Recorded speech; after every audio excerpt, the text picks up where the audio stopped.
The new Xbox prices are absolutely insane. For those who haven't heard the news yet, Xbox, for whatever reason, decided that they need to increase all their prices as far as increasing console prices by $100 and trying to coax $80 out of a single game as if 70 wasn't enough. The article I'm reading is specifically from IGN, and they list the upcoming console price increases, which are absolutely just petty ridiculous.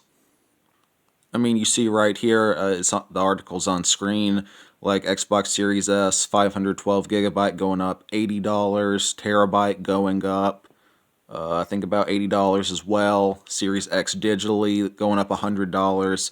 Series X normally also going up $100. This is really just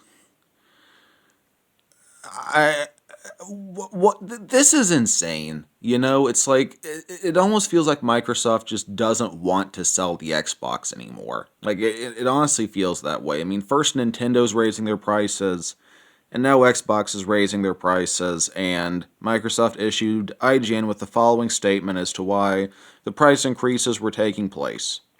We understand that these changes are challenging, and they were made with careful consideration, bullcrap, given market conditions, also bullcrap, and the rising cost of development, also bullcrap. Looking ahead, we continue to focus on offering more ways to play more games across any screen and ensuring value for Xbox players. Bullcrap. Like, what am I supposed to say? Though we don't know yet which first-party Microsoft games will cost $80, we can guess the lineup may include the next mainline Call of Duty, the new Fable, Perfect Dark Reboot, Clockwork Revolution, Rare's Everwild, the Coalition's Gears of War E-Day, Hideo Kojima's OD, or State of Decay 3. Like, I don't know about y'all, but the absolute maximum I am willing to pay for a normal new game, what I mean by normal is like it doesn't come with anything physically, like, I don't know, like a collector's edition with like a shirt or a poster. The most I'm willing to pay for a non-collector's edition game is $50. It's like, if I'm not willing to pay $50, I'm not willing to pay 70, which means I'm not willing to pay 80. I don't know. This kind of reminds me of like the 3DO. For those who haven't heard of it, if my memory's correct, it was a very expensive console, and as a result, not many people bought it, largely due to its insane price. And this is kind of reminding me of what happened with the 3DO, and Microsoft thinking they can coax $80 out of some of these games is insane. One thing here in the article, IGN said the upcoming Perfect Dark reboot might be $80. I'm not trying to diss the Perfect Dark fan base, which is kind of small, if I'm being honest. I don't think there are many active, super passionate Perfect Dark fans out there, but I don't think that's a game they're going to convince too many people to pay $80 for. I honestly don't. Gears of War, maybe. State of Decay 3, maybe. Fable, I kind of doubt it. I've never even heard of Clockwork Revolution or Rare's Everwild, so I can't really comment on those. But man, it's just, this is insane. And they quote one of the reasons as the rising cost of development. I've said it before and I've said it again, it's just greed. Like, there are so many very high quality indie games that are coming out these days that are made by just a handful of people with a very low budget. If indie developers can do it, so can Xbox with their billions and billions of dollars. A good example would be Severed Steel, which came out 3 years ago, I think. It was developed largely by one person. I think he said one of his friends helped him with the level design or something like that. But Severed Steel, it's a first-person parkour shooter, and one man pretty much made that entire game. And that same guy also made the sequel, Echo Point Nova, almost entirely by himself. Like, he said he had a little bit of help, and obviously he didn't do the soundtrack and all the voice acting. But like, if a one-man team is able to make such a high-quality game like Severed Steel, or Vincent Lade games. The Vincent Lade games are made by one man, Vincent Lade. And his most recent game, Jawbreaker, is graphically one of the best looking games I've ever seen. The same could be said for the game Bright Memory Infinite that came out last year, the year before, I don't know. But that game was made by one person, not counting like the soundtrack and the voice actors. And it's a very graphically impressive game, and it's a very fun game. It's like, you can't tell me, Microsoft, that you need more money for development when these indie companies of just one or two people are pulling off such high quality products. Or Ska Studios being another example. They did like the Dishwasher games, Salt and Sanctuary, Charlie Murder. That's a two-person company, a man and his wife making games together. Like if a two-person team is able to put out quality games on a budget with a budget price, you can't tell me, Microsoft, that you can't do it. And I know someone's going to say something like, oh, it's because of the tariffs that they're having to increase the prices. Let me tell you something. These big companies, they will take any and every excuse they can think of to raise prices. Alright, if it's not tariffs, it's something else. I mean, these companies, they don't give two craps about you, and they will do whatever it takes to suck as much money out of your wallet as possible. I mean, I'm sure tariffs had some degree of impact in increasing prices, maybe for like physical copies, at least then Microsoft would have half of an excuse, but like there's no tariff on a digital game.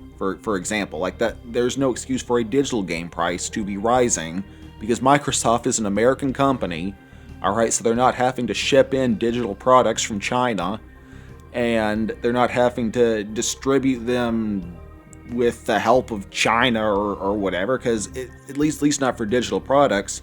So at that point, they don't even have the eighth of an excuse that is tariffs.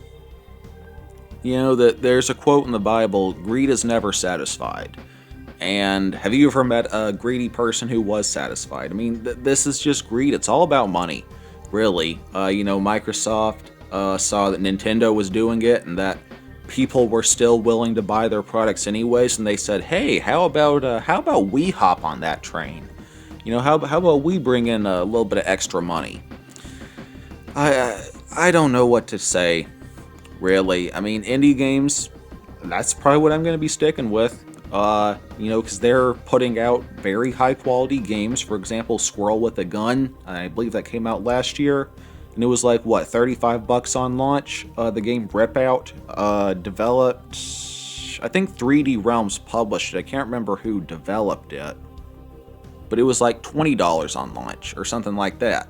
I'm like, if these smaller companies are putting out high quality games at a low price, it's like, there's no reason that these big budget companies can't do it as well, other than greed or maybe just not knowing how to work with what they have.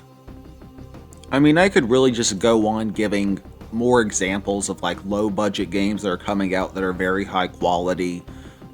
Killer Frequency that came out a couple years ago, it definitely wasn't $80. I think it was in more of the $40 range. And again, I am not willing to pay more than $50 for a new game for a couple reasons. One, that's just, I don't want to put out more than $50 on a single game. Two, a lot of people have budgets. I'm not drowning in cash. I sure don't have $80 to drop on a game. Honestly, right now, I don't even really have $50.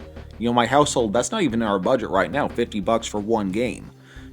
And if I don't have $50 for one game, I sure don't have $80. And they're probably just trying to increase Game Pass sales. There was one developer, I think it was the CEO of Starbreeze, ? Who said in an interview that developers get next to no money whenever a gamer plays their game on Game Pass. So Game Pass, I guess, is a more lucrative option for Microsoft percentage-wise.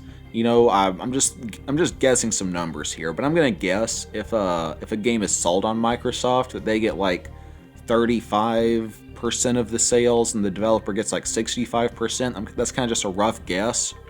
But like I said, the CEO of Starbreeze, or whatever company made Payday, I think it was Starbreeze, he said that developers get next to no money whenever a person streams their game via Game Pass, and I guess this is kind of what Microsoft is trying to do with this $80 stunt for games, is just try to push Game Pass even more.